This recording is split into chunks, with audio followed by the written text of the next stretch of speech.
Breaking. Obama's dirty police just committed a massive felony to take out President Trump. This is a massive felony. The Obama-controlled deep state has done everything in its power to erase Trump from the presidency, and it's now apparent that everyone involved in these so-called special investigations is clearly on Obama's payroll.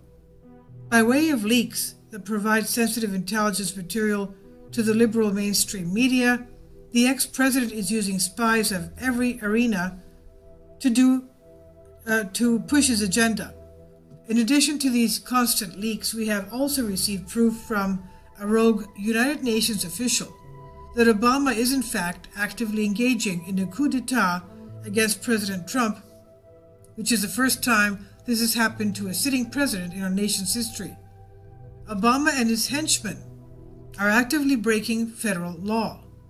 Now a startling development has revealed that Obama has a team of quote-unquote secret police at the White House that has been quietly doing his bidding from the moment that President Trump was sworn into office.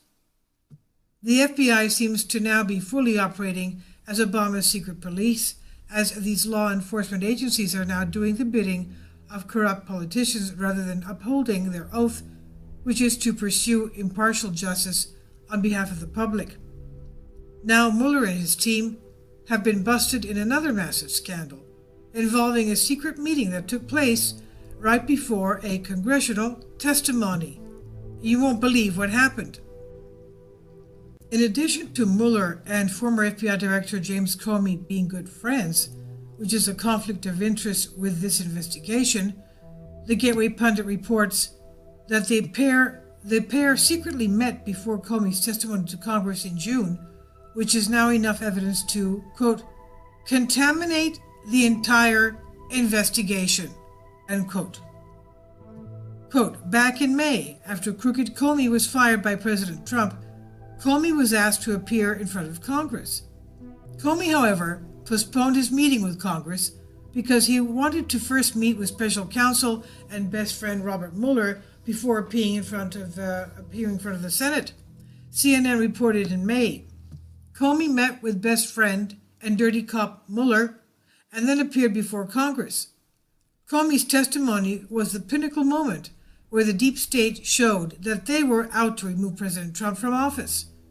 However, Comey's testimony imploded, as Judicial Watch reports. June 8, 2017, Comey gave testimony before the Senate Select Committee on Intelligence in which he admitted, quote, he said he incriminated himself. He admitted, he said, I asked a friend of mine to share the content of a memo with a reporter from the New York Times. I didn't do it myself for a variety of reasons, but I asked him to because I thought that might prompt the appointment of a special counsel, end quote. To date, neither Comey or Mueller have declared what was shared at their secret meeting before the Senate hearing. Judicial Watch request what was shared at that meeting, but the information was not provided by FBI or DOJ, and so Judicial Watch had to sue them in order to receive this information. In their report about the request, Judicial Watch notes, quote, Judicial Watch also sent acting FBI Director Andrew G. McCabe a warning letter concerning the FBI's legal responsibility under the Federal Records Act, the FRA, to recover records, including memos Comey subsequently leaked to the media, unlawfully removed from the Bureau by former Director James Comey.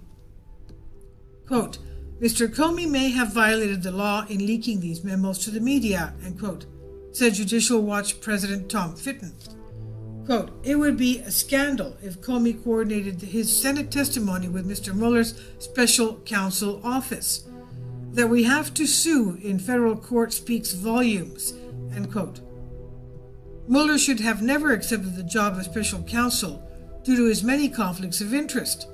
He should have recused himself immediately after accepting the position. When he and Comey met secretly, he should have resigned. Now he should be prosecuted for trying to overthrow duly elected President Trump and therefore the U.S. government. As if all of this is not enough to show the clear witch hunt that is being portrayed against President Trump and anybody who gets close to him, Circa recently reported in depth on the possibility that General Flynn was also probably railroaded by the FBI in a retribution-type manner for a letter he wrote to help a female agent who filed a complaint against her supervisor, who at the time was none other than Andrew McCabe.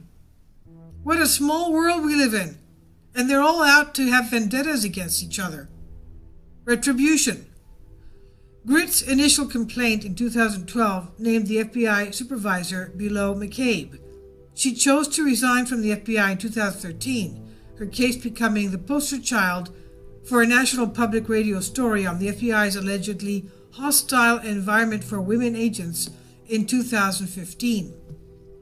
In 2014, Grits amended her EEOC complaint to specifically name Andrew McCabe, alleging she suffered, quote, a hostile environment, defamation of character through continued targeting by Andrew McCabe in official documents, and continuous patterns and instances of severe and excessive hostile behavior and attitude towards complainant. These actions have a negative impact on the complainant, professionally, financially, and personally, end quote. Flynn's intervention in the case occurred around the time that McCabe's name was added to the complaint. Flynn's first act was to write a letter of support in her case. Quote, SSA Grits was well known, liked, and respected in the military counter-terrorism community for her energy, commitment, and professional capacity, and over the years worked in several interagency groups on counter-terrorism targeting initiatives, end quote. This is what Flynn wrote in May 9, 2014.